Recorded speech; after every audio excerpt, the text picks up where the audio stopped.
सेवा को उल्टाई देले यार अर्थ आसे बासे जितेबले लोक मैंने किसी सेवा कार्य नियोजित हुआ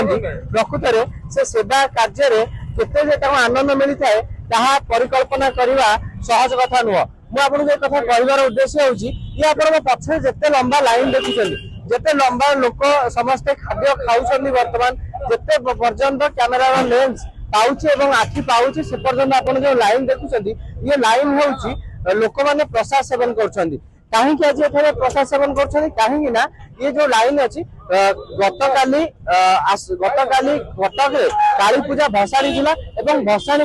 बासी जेते बेले कटक सहर समस्त दुकान बाजार बंद रहे से एसी को आसुवा लोक मैंने खाद्य केउठ खाइबे कहीं होटेल गुड़िक तो बंद तेणुक कटक अनेक सेवा संगठन कथा कहतु कटक अनेक क्लब कथा कहतु समस्ते मिलीमिशी कटक को एसी को आसुवा लोक मानकर खाद्यर दायित्व बहन करते आम सहित से अंचल मुरबी मैंने अच्छे आम सहित आलोचना करवा कटक को जी आसी सी तार आतिथ्य के भूली पार ना ये गोटे सेवा मनोवृत्तिर काम केमती आप देखुं देखो माँ झाड़ेश्वरी मंदिर एवं जीवन कल्याण फाउंडेशन आनुकूल्य आज अन्न दान सेवा सकाळु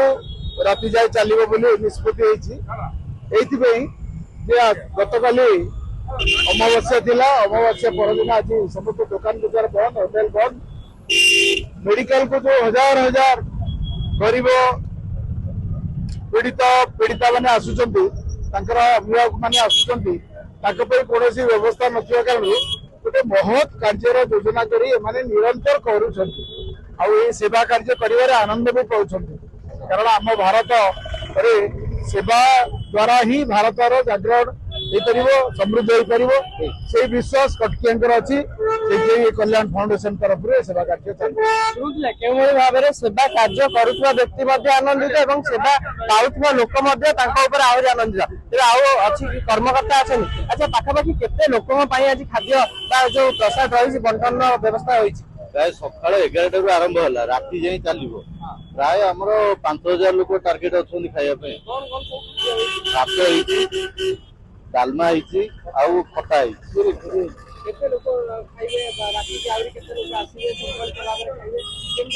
प्राय 5000 लोक खाइबे अनेक लोक खाद्य खावाई आसुच्च भाव में श्रृंखलित भाव में खाइबे क्यों भाव में अशांति हे ना सठिक परिमाण खाद्य पाइबे ये सब कौन व्यवस्था रही कारण ट्राफिक जाम होची वॉलंटियर्स रखते केमती कौन व्यवस्था रही ट्राफिक जो जाम रोचे ट्राफिक जाम कौन तुलना ना तेणुक सब लोकर गमनागमन जोटा कि मंगलाबाग मेडिकल प्रत्येक दिन लोकर असंख्य लोक जावास करते तो ट्राफिक आम ट्राफिक बंदोबस्त प्लस आम वॉलंटियर अच्छा जो वॉलंटियर मैंने अच्छा समस्त सहयोग करी रहा लोकर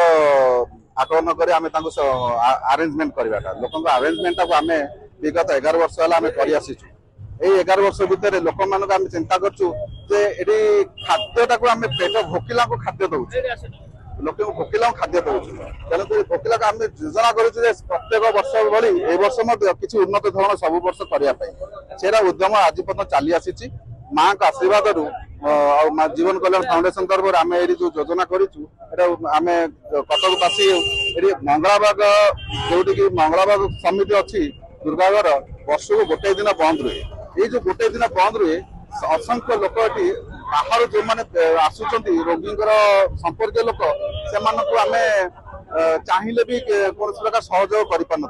विगत 11 वर्ष है से जिन सहयोग करने उद्यम कर भोकिल कहीं न जाए शुणुले प्रतिक्रिया जो भाव में लोक मैंने आसुंच अन्न डालमा खटा खाऊं जेहेतु बर्तमान सब दुकान बाजार बंद रही असुविधा गोटे दुकान बाजार साधारणतः एरिया बंद अच्छी आपड़ कौटू बेंगलुरु बेंगलुरु आज जिते ये होटेल गुड़िक बंद अच्छी खायापी असुविधा सुविधा है केमती देखुं बहुत बढ़िया बहुत बढ़िया लगे बहुत बाट जावाक पड़ता तेज शुणुले प्रतिक्रिया ये हूँ देखो भात बढ़ा चलती अन्न बढ़ा चलती डालमा बढ़ा चलती ଏବଂ ଲୋକମାନେ ମଧ୍ୟ ଖାଉଛନ୍ତି ନିରନ୍ତର ଭାବରେ ଖାଦ୍ୟ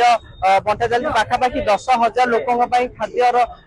ଖାଇବାର ବ୍ୟବସ୍ଥା ମଧ୍ୟ ହୋଇଛି ଏବଂ ଯେଉଁ ଲୋକମାନେ ରହିଛନ୍ତି ସେମାନେ ଏଇଠାରେ ଖାଇକି ଉପକୃତ ମଧ୍ୟ ହଉଛନ୍ତି। ତେବେ ସେବା କାର୍ଯ୍ୟର ମହତ ଅନେକ ରହିଛି ଏବଂ ସେବା କାର୍ଯ୍ୟ ଯେଉଁ ଲୋକମାନେ କରନ୍ତି ତାହାର ସ୍ୱାଦ କିଛି ନିଆରା ବୋଲି ଅନେକ ଲୋକ ମଧ୍ୟ ପରିପ୍ରକାଶ କରନ୍ତି। ଆଚ୍ଛା ମଉସା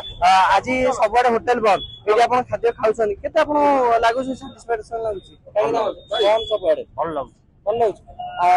ଯଦି ଏଇଟା ନଥାନ୍ତା କେତେ ଅସୁବିଧା ହେଇଥାନ୍ତା ହଇରାଣ ସମସ୍ତେ ହଇରାଣ ହେଇଥାନ୍ତେ ଆଚ୍ଛା ଭୋକରେ ରହିଥାନ୍ତେ ସବୁ କଣ ଆପଣ ଆସିଛନ୍ତି ଏସବୁ କାହିଁକି ମେଡିକାଲ ଅର୍ଥୋପେଡିକ ଅଛନ୍ତି ଶୁଣୁଥିଲେ ପ୍ରତିକ୍ରିୟା ଯେଉଁଭଳି ଭାବରେ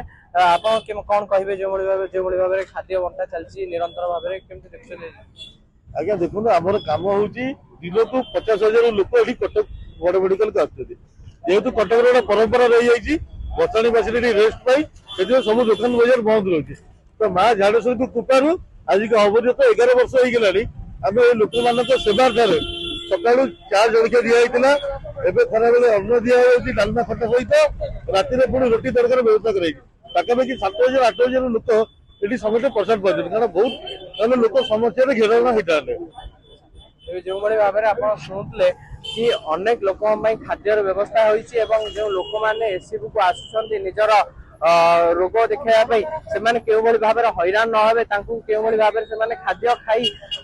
ଅନ୍ତତଃ ନିଜକୁ ହଇରାଣରେ ନ ପଡ଼ିବେ ତେଣୁକରି ଅନେକ ସଂଗଠନ ତରଫରୁ ଏଭଳି ବ୍ୟବସ୍ଥା କରାଯାଇଛି। ଆଶା କରିବୁ ଏହି ଦୃଶ୍ୟ ଅନେକ ଲୋକଙ୍କୁ ଅନେକ କିଛି ଶିଖେଇବ ଏବଂ ଅନେକ ଲୋକଙ୍କୁ ସେବା କରିବା ପାଇଁ ମଧ୍ୟ ପ୍ରୋତ୍ସାହନ ଦେବ। କଟକରୁ ଆରିଫ କୁମାର ମହାପାତ୍ର ରିପୋର୍ଟ ଖବର ଓଡ଼ିଶା।